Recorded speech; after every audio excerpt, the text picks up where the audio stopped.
is in circular motion, we were more thinking about like one object on the end of a circle. I mean, on the end of a string, say, spinning around in a circle, or one satellite or one planet. We were more thinking of one object.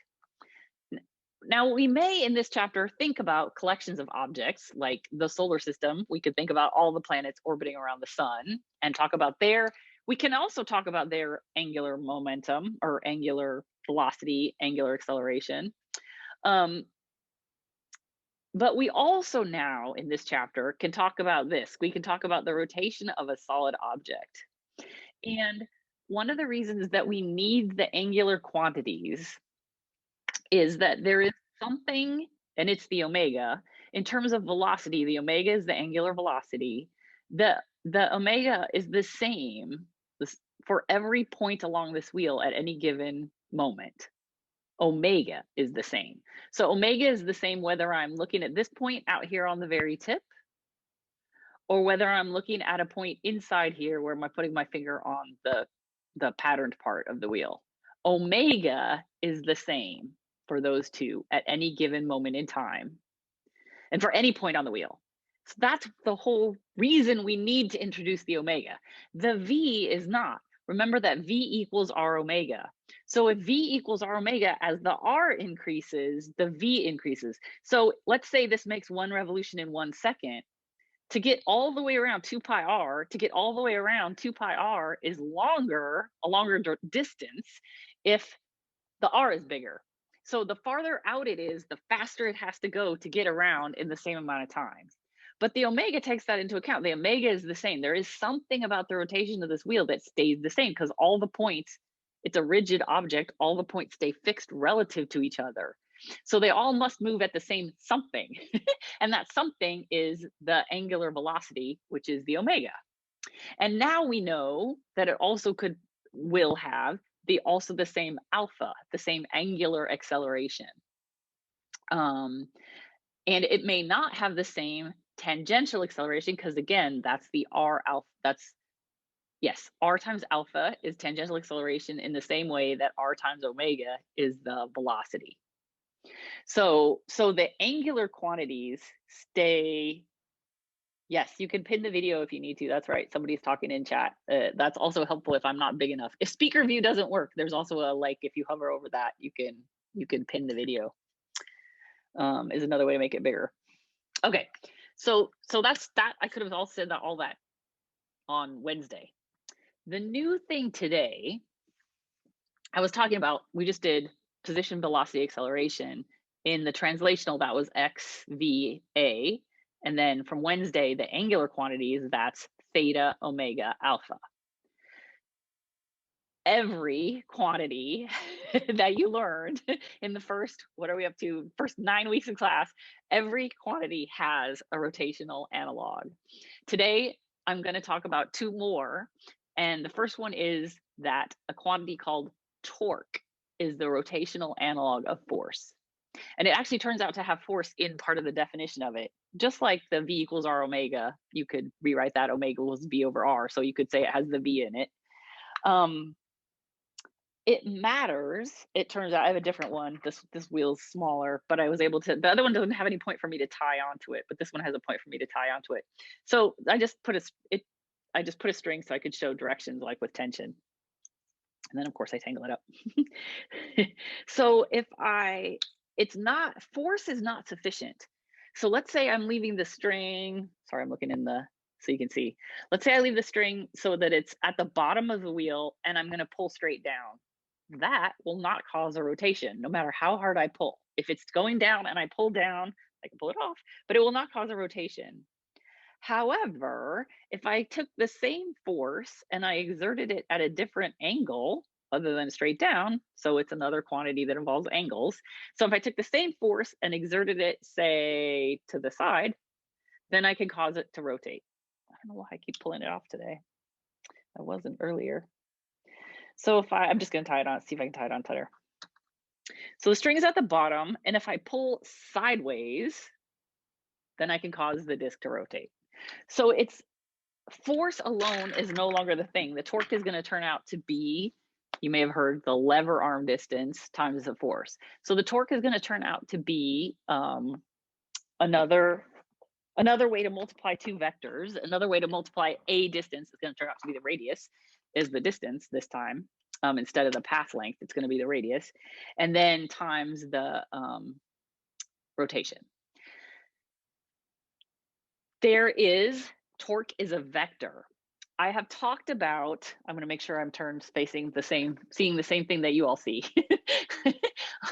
If you think about this, if you think about the wheel, as I mentioned last time, that for this class, it's totally fine if you use either clockwise or counterclockwise as your two directions. That is totally fine with me, but I am going to tell you about the other way to do it.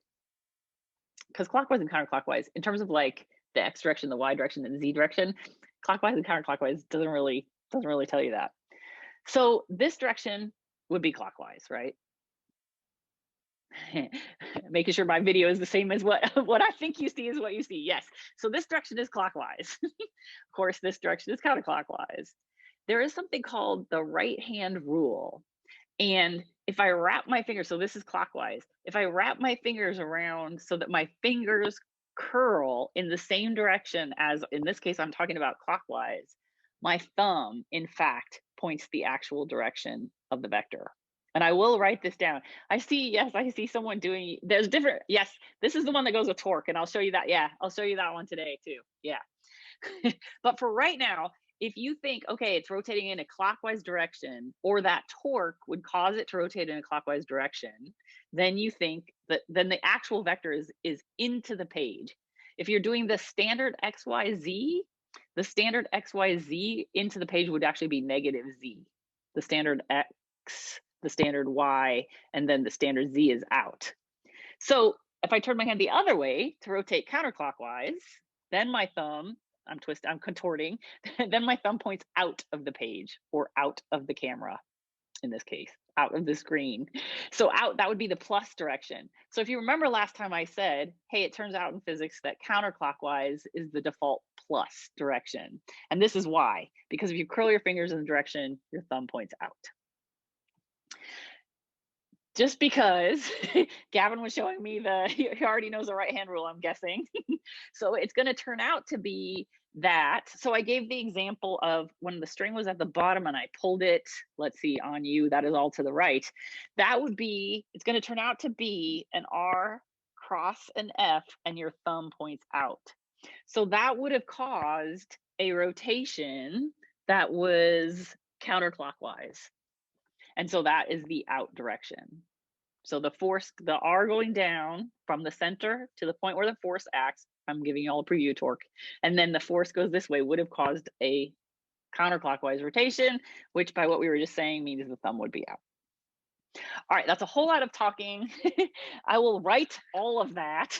Like I said, I just didn't want to have to go back and forth between, because when I share the screen, the video is going to get super small.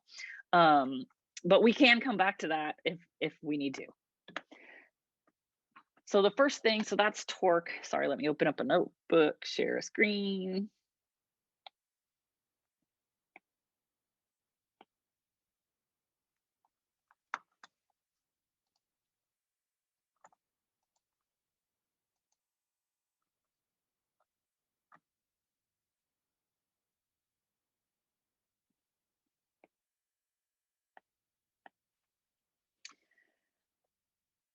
I don't know, by the way, if any of you, sometimes I have asked like if people know what they're thinking about, what their future career might be. But this is one, this has a lot of, torque has a lot of medical applications, like the human body, you know, how, like traction, for example, even like if you break a bone and you need to know how to apply the traction to set the bone again, torque is factors into how to do that. So torque is actually one of the ones that is directly important for a lot of medical applications. It's definitely one of the ones they always say that you need. Torque. It has a symbol of the Greek letter tau, and it's a vector. So that is a Greek letter tau. I'm sure you've noticed the angular quantities are almost all written in terms of Greek letters. So we had, of course, our theta, omega, and alpha, and now we have tau for torque. I'm gonna it is a vector. I wrote the vector symbol over the top, and I was discussing a little bit of how to get the direction of it with those right-hand rules that I was talking about, and I will write that all down when we get there. It has units that ought to be the same thing as joules. I'll show you in a minute. I mentioned already, it's the radius times the force. And so it turns out to be R times F. And so it's going to have units of meters and units of newtons. And you're like, well, okay, that's joules. Nobody ever writes joules. It's just a convention. And I believe it's just not to confuse it with energy. It is not energy. It is a vector and energy is a scalar. And it turns out to be where work is the cosine. This one's going to turn out to be the sine. I don't know how long it's been since, I don't know where. I feel like this must happen in algebra trig where you learn the dot and the cross product. The torque turns out to be R cross F. And that cross means something very specific. So I have to go talk about, I'm going to take, just like when I introduced work, I had to stop and do a thing about the dot product. I now have to stop and do a thing about the cross product. So that X means R is a vector, F is a vector, and so you could actually I could just for the moment, just draw just an example. R is a vector, F is a vector, theta's angle between them, say. So I have these two vectors and I want to multiply them together. When it was work, the answer was a scalar. When it's torque, it turns out the answer is a vector. So just some math. There are two ways to multiply vectors. We've already seen one. Two ways to multiply vectors. We've already seen one, the dot product.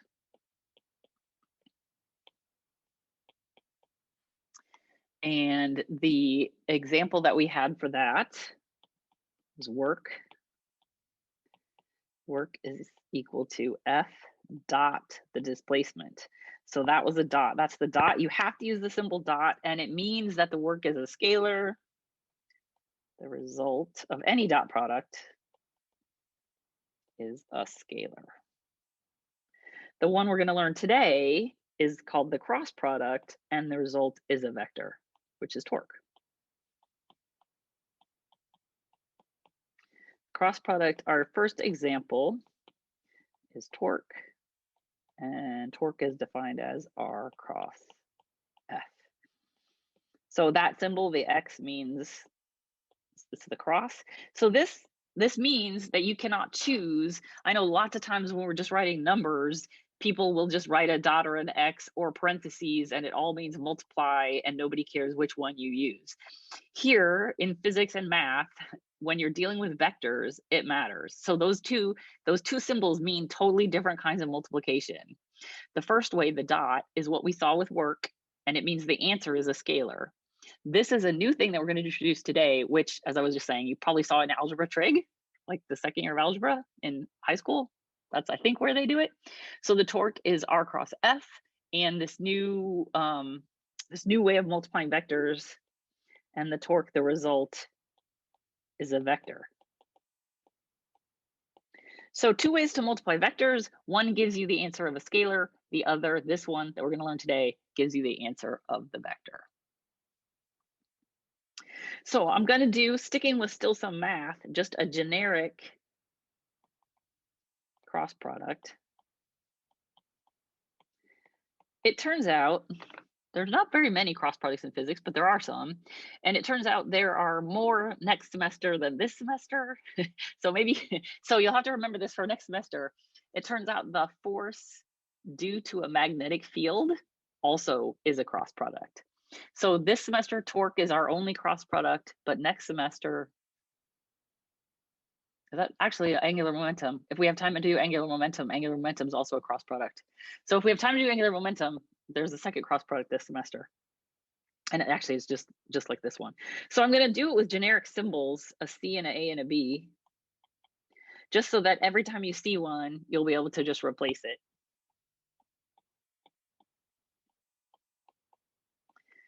It looks a lot like the very first time I introduced a dot product.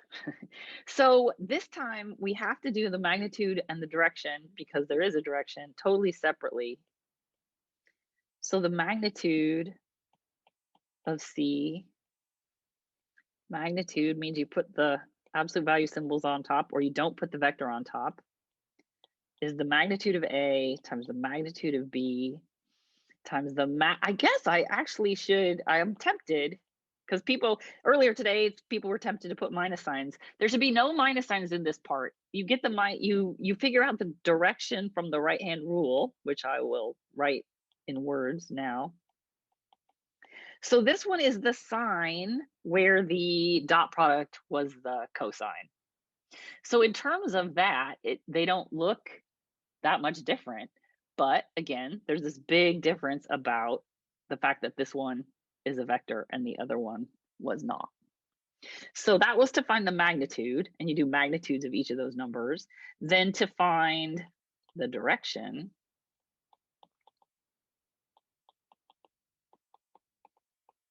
to get the full correct out of the page into the page answer, I will tell you the right hand rule. You use something called the right hand rule. There are actually lots of them. It'll give you the same answer as that curling your fingers in the direction of the rotation that I just was trying to explain. So step one is you point your fingers in the direction of what I'm going to call the first vector that gets multiplied. That is so awkward. First vector. For the generic case, that's A. For the torque case, that is the R. So for those two pictures that I have, sorry, this is going to be small, it means point your fingers towards the right. That step, so in the end, that step has the possibility of turning my palm in all these other different directions. So it's step two that tells me how to turn my hand, and then my thumb will actually point in the direction of the final vector, C. So point your fingers in the direction of the first vector. So for those examples I have drawn, that's to the right.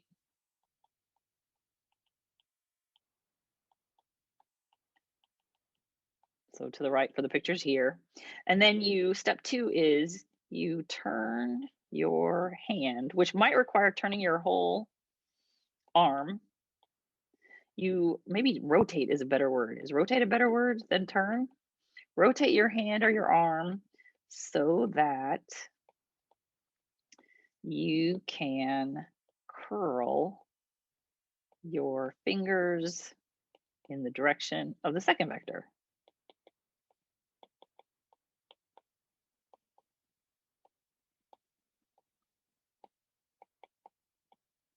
So step two, you rotate your hand, your arm. It might have to turn, like I'm turning my whole forearm when I rotate my palm this way. So you might have to rotate your whole arm so that you can curl your fingers in the direction of the second vector. So in the case of both of those pictures that I have drawn on the left-hand side of the page, if I'm pointing my finger in the direction of A, then B is above it. So I have to turn my palm so that I can rotate my fingers up. You have to use your right hand. So of course, your two hands mirror each other, right? So if you point them in the same direction, your thumbs are pointing the opposite direction. That's very important. You have to use your right hand. This is always harder for right-handed people on a test because you're trying to write with one hand and you're trying to do the right hand rule with your left hand. Don't do it. I just dropped my Apple Pencil. That's what I'm looking for, which I do not see. How far could it have gone? Yes. This is a random question, but can you introduce us to your cat who's behind you? I think it's a cat. Yes, there are two. Actually, they're both behind me. Oh, okay. I just really like cats, so if you could introduce them. This one is Angel, and this one is Spike. They're very cute. They're very cute. They're very sweet cats. They get very upset when I close the door, which I have done. And I can't find my Apple Pencil, which is a problem. There it is. Very hard to write without my Apple Pencil. Random. Sure. We should have a pet day. Everyone can show their pets. So, so fingers in the direction of the first vector, turn your palm to, you can curl your fingers in the direction of the second vector. And then step 3 is that your thumb tells you the answer. So your thumb, oh, wait, so for the generic A and B, that's B. The second vector is B. For the torque definition, that means F. So it's R cross F, so A cross B. So A is the first vector, B is the second, R cross F. F is the second vector for the torque case. That's the step 3 or step 2 for those both examples that we have pictures written on the other side. Then step 3 is your thumb points in the direction of the product. So product is a word for multiplication of the product, which for the generic case was C, or the final answer, the actual torque itself. There's a bit more mathematical than that because, of course, I could tilt my thumb at any angle, but it really means, it turns out that the product vector, the answer, is always, never say never, never say always, but this time I'm saying it, is always perpendicular to both other vectors. So that tells me my thumb stays out of the plane. So when I was talking about that rotational disc, if the disc was in the plane of the paper, if it was counterclockwise, it was straight out. Straight out would be perpendicular to the plane of the paper or the screen. So the product's always perpendicular. So in the generic case, C is perpendicular to A and B. And in the torque case, torque is perpendicular to R. And that's an and. I started to write an X, but it's an and F. And those are all vectors.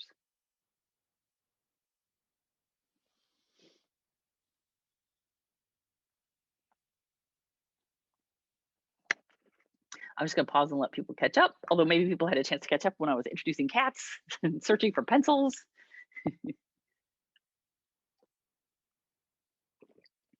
Oh, does anybody know the Spike and Angel reference? It's before your time.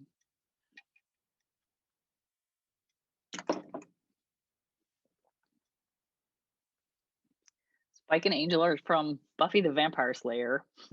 But when we got say that I love Buffy the Vampire Slayer. So do I. My brother's like 8 years older than me, and we'd sit down and watch it every week because that was his favorite TV show. Like, it's so good. It's really good. Yeah, it was really good.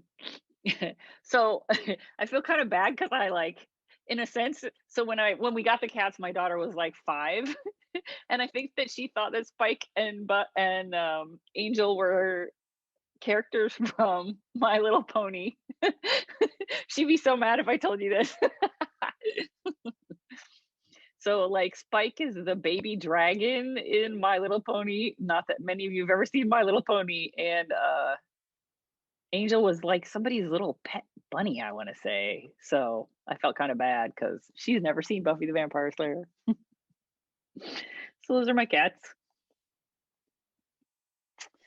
Okay, let's go back to, so that was the generic example. Question about the right-hand rule. Yes. If it tells you that the product is always perpendicular to the two vectors, then theoretically it shouldn't matter which direction the thumb is pointing, whether it be your left hand or your right hand. Oh no, it does, because one will give you into the page, and the other will give you out of the page. But aren't those both on the same axis? Oh, but it matters, right? Plus X or minus X matters, and plus Z or minus Z matters. Okay. Out of the page or into the page are opposite directions of each other. That's like clockwise or counterclockwise. So it matters which one it is.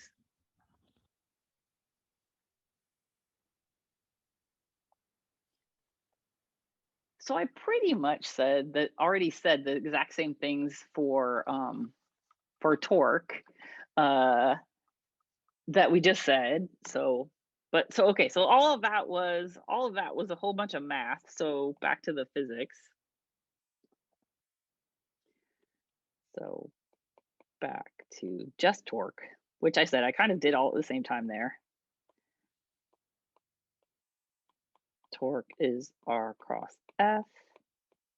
Oh, I do need to say, actually, I specifically need to say more about what R is. I kind of drew one of the pictures. Of course, that's just the torque. That's our new thing. The R.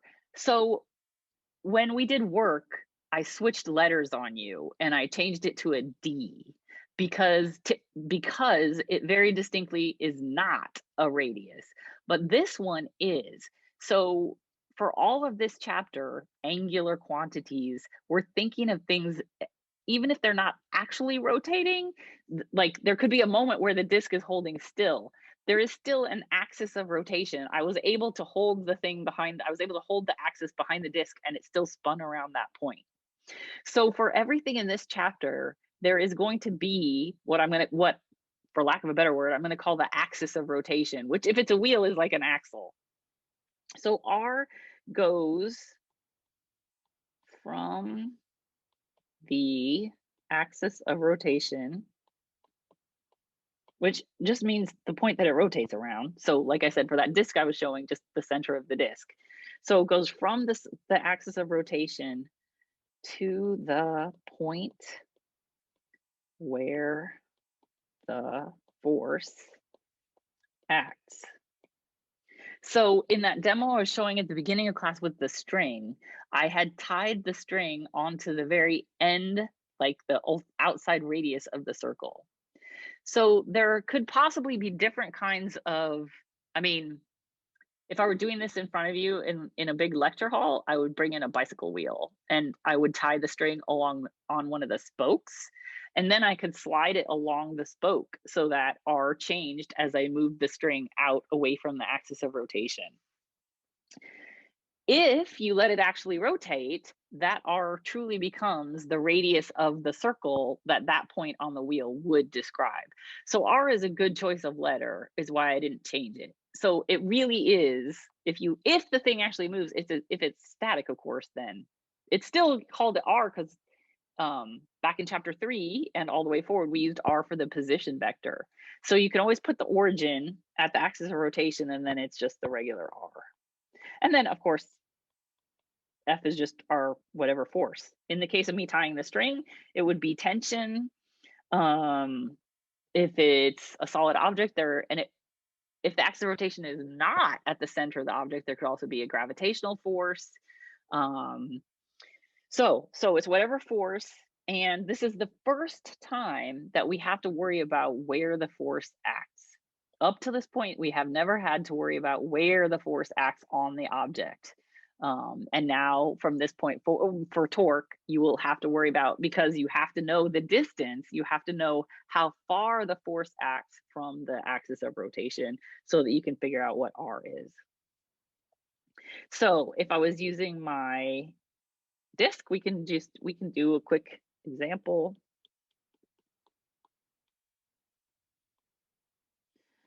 I apply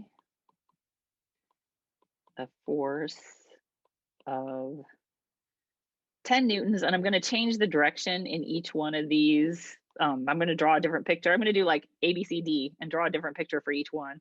I place a force of 10 newtons in different, I didn't quite spell that right, directions as shown. And we'll assume I was assuming it could be a bicycle wheel. We'll say the radius is, I guess 20 centimeters is small, 20 centimeters. Small for a bicycle wheel, a lot larger than the toy I had in my hand. For the first picture, so I'll just draw a different picture each time. So I'm thinking of a bicycle wheel. The axis of rotation is right at the center. I'm going to let R just go straight to the right as we had been doing, but now I'll switch up the F on you. So R goes to so the force acts at a point straight to the right. R goes to the right. That might be getting too small, huh?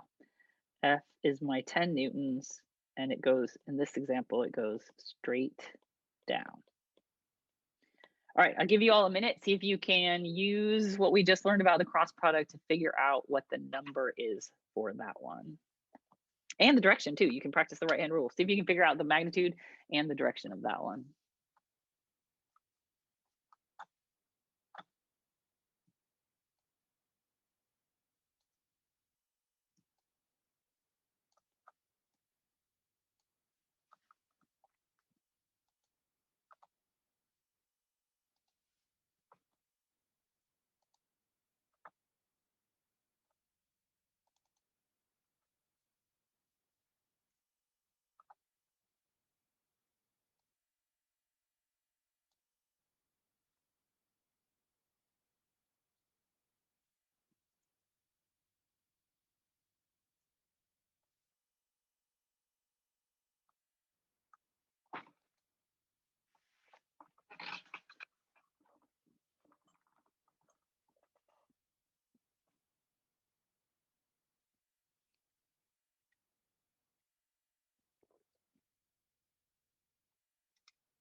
Anyone able to get that one?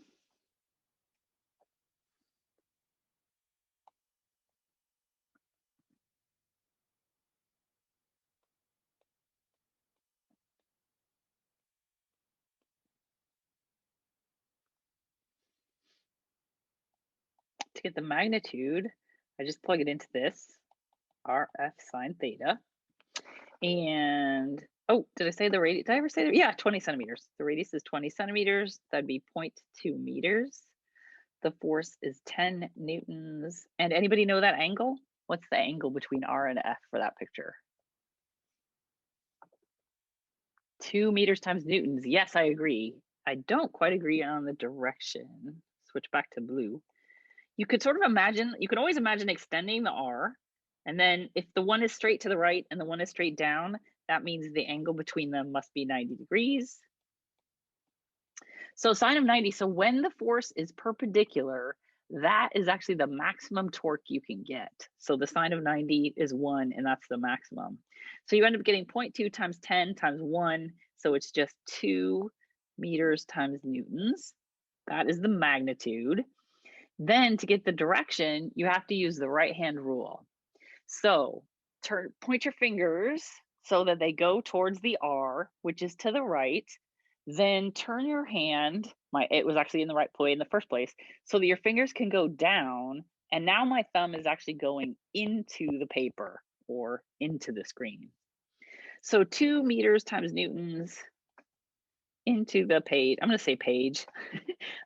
I'm assuming most of you are writing on a page. Somehow, even when I'm writing on an iPad, page still seems right rather than screen.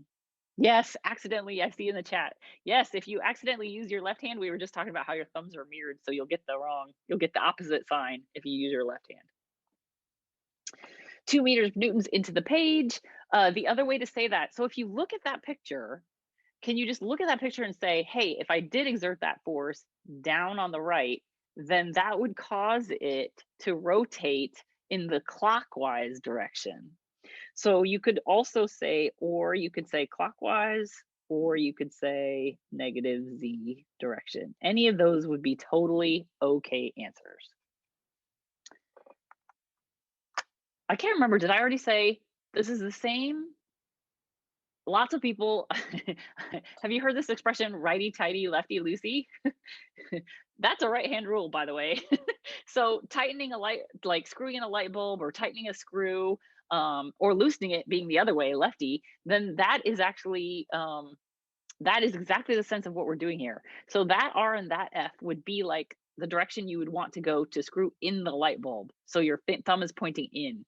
So like I'm grasping like grasping the screwdriver. My thumb is the screwdriver, points in. So that's actually a right hand rule. And you can, like I said, in this particular case, hopefully everybody can look at that and see, okay, that would cause a clockwise rotation if I pulled down on the right. Questions on that one?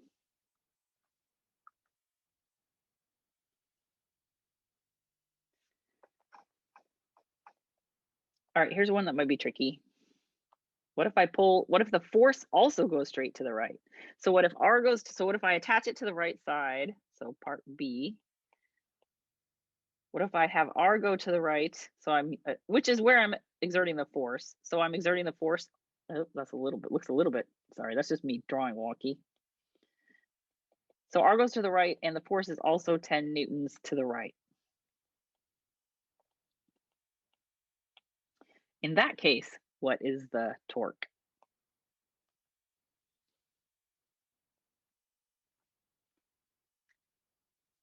It all comes down to the angle for this one. It ends up being 0. So it ends up being the same R, the same F, but this time it's times the sine of 0. Sine and degrees, 0 degrees. Sine and cosine are the opposite around this. So it was the cosine of 90 that's 0, but the sine of 90 is 1 and the sine of 0 is 0. So if they're straight along, this is when I pulled straight down. This was when I was using the bottom of the disc and I had the string and I was pulling straight down. That will not cause a rotation. And so therefore is actually no torque. So the answer for this one is 0.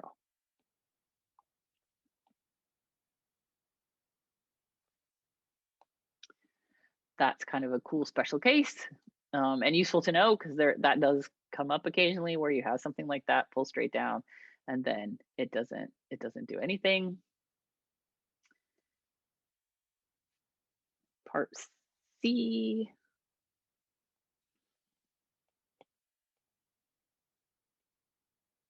I kept one last one. I'll change R for the part D, but one last one where R goes straight to the right. And this time, instead of having, I'll make a new angle for you, a 60. F is 60 degrees, still 10 newtons, but the angle at an angle of 60 degrees below the horizontal. 60 degrees below the horizontal. I'll give you all a minute, try that one.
Anyone get an answer for that one? 1.73 Newton meters into the page. Yep, that's it. Yep, that's exactly what I got. So magnitude first. So RF times sine theta. The R again, same, 0.2 meters. The F is still same, 10 newtons, but the direction changed. And this one is just straight up Those two are just with respect to each other. That's the angle between R and F, which is the exact angle called for in the torque definition. So you just straight up multiply 0.2 times 10 times the sine of 60. And it is indeed 1.73 meter newtons. And it does not, because it's still angled down, even though it's a different angle. So even though the magnitude went down, the direction still stays the same by my right hand rule, R cross F. Let's see, what am I like mirroring here? R cross F. Oh yeah, wrong direction, not mirrored. So yeah, R cross F gives me the into the page. So R cross F is into the page, or the same thing, or clockwise, or negative Z hat direction.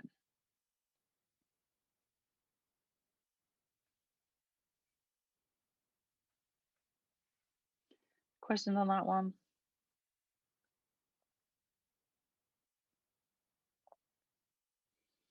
Last one's tricky. How to do one tricky one. All right, I'm finally going to move R.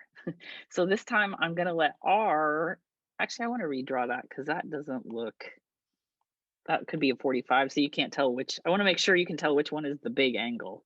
So I'm going to have R this time go up at an angle of 60 degrees. And so that's R, but I'm going to have F go straight down, which, sorry, is like kind of right on top of that 60. I'm just going to make it long so that it's not right on top of the circle. So F is 10 newtons straight down. And this time R is at an angle of 60 degrees with respect to the horizontal. So the tricky thing here is, do you want to use the 60 or the 30? Or do you want to use 150? Does anybody see where I got the 150 from?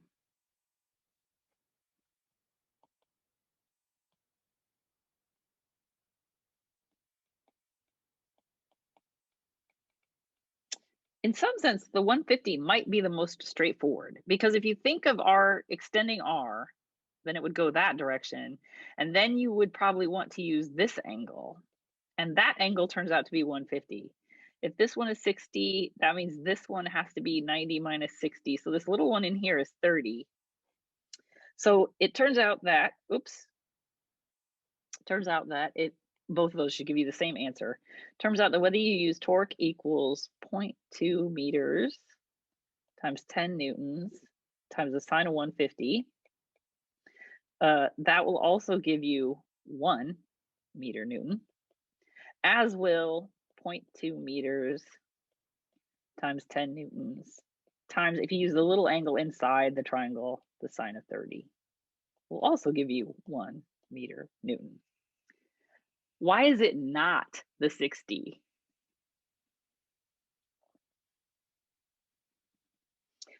Again, because the definition, this is just like work, where the definition means that that angle has to be the angle between R and F.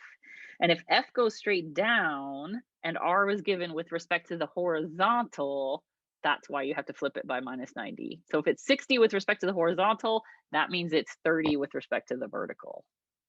So you just have to be super, super careful, remembering that that theta is by definition between R and F, which is not always the definition given. I mean, like I said, if you give the angle of R, then the angle between R and F could be different depending where F is. So you always have to think it's the angle between, for the formula, I need the angle between the R and the F, just like the work. That is very squished on the right side of the page. I give everybody, I still see a couple people writing, so I'll just pause to give everybody a minute to catch up.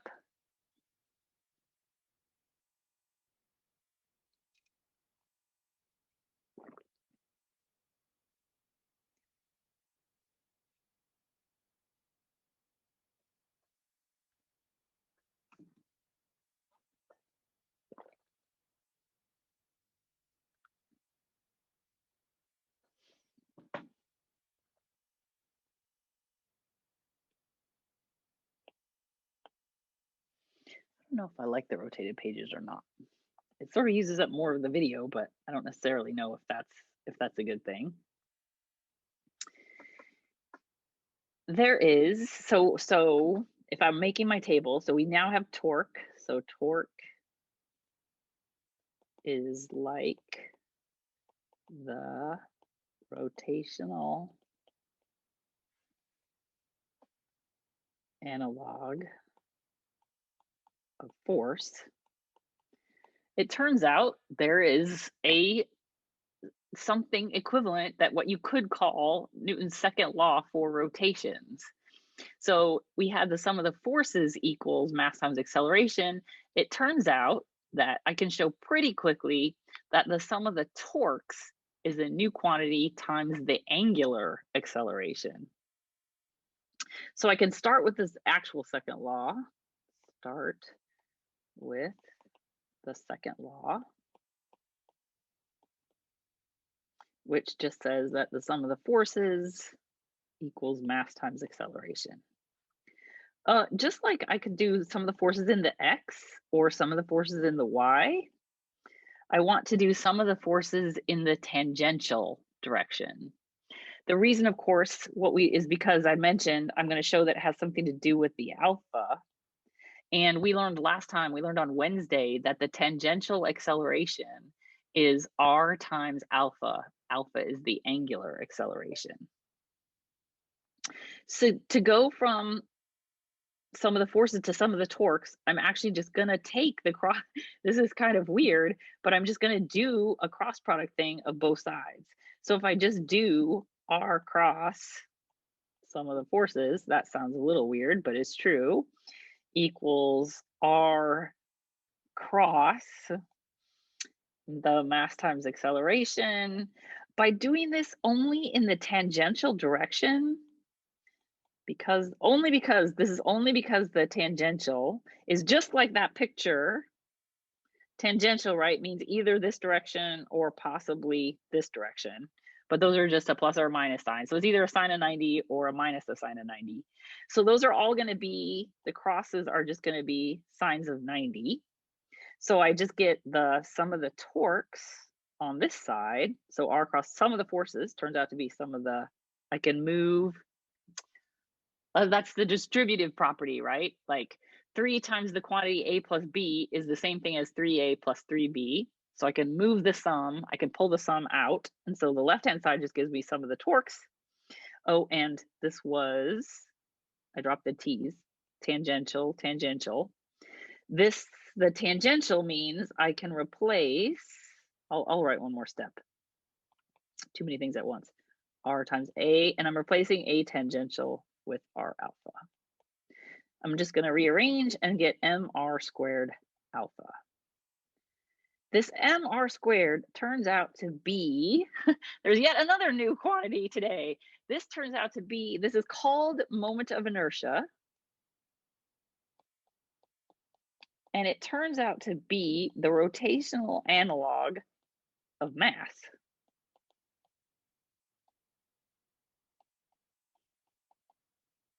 So I promised that it was going to be a thing like the second law. So, the symbol is capital I for inertia, moment of inertia. So I can rewrite that, sum of the torques, and I can put vectors over everything. Oh, moment of inertia is not a vector, but alpha is. So I just showed it for one. I was only thinking of one little object like that picture. This picture, one little mass, one little m on the end of a r. If I just think of one little mass, then the moment of inertia for one little mass is just mr squared.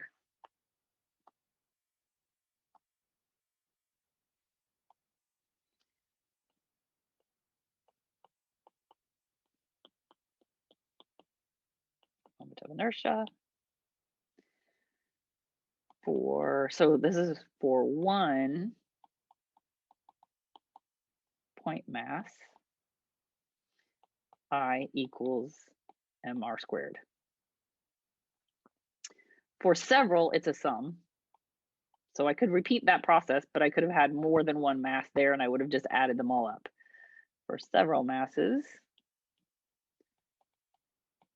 it's a sum. And this looks a little bit like the center of mass, where I use that summation symbol, and I have subscripts MIRI squared.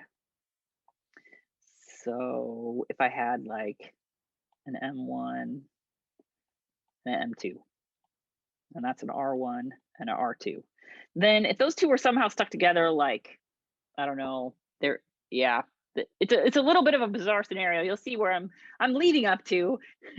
This would just be M1 R1 squared plus M2 R2 squared. I'm really interested in the moment of inertia of things like bicycle wheels and I-beams holding up buildings. And you might be interested in the moments of inertia of somebody's arm or somebody's leg if you're worried about like a traction problem.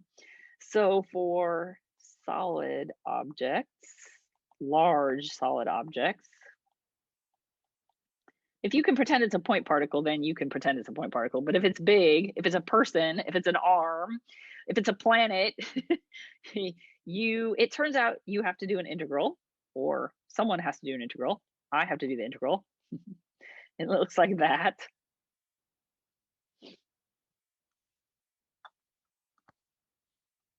Fortunately for us, the book has worked all of those out for us, and we will just use what the book has worked out for us.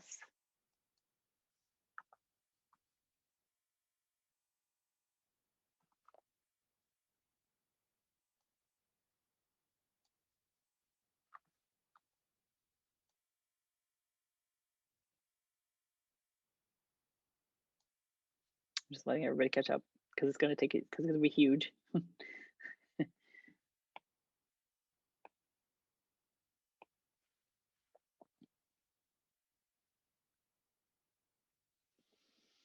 This turns out to be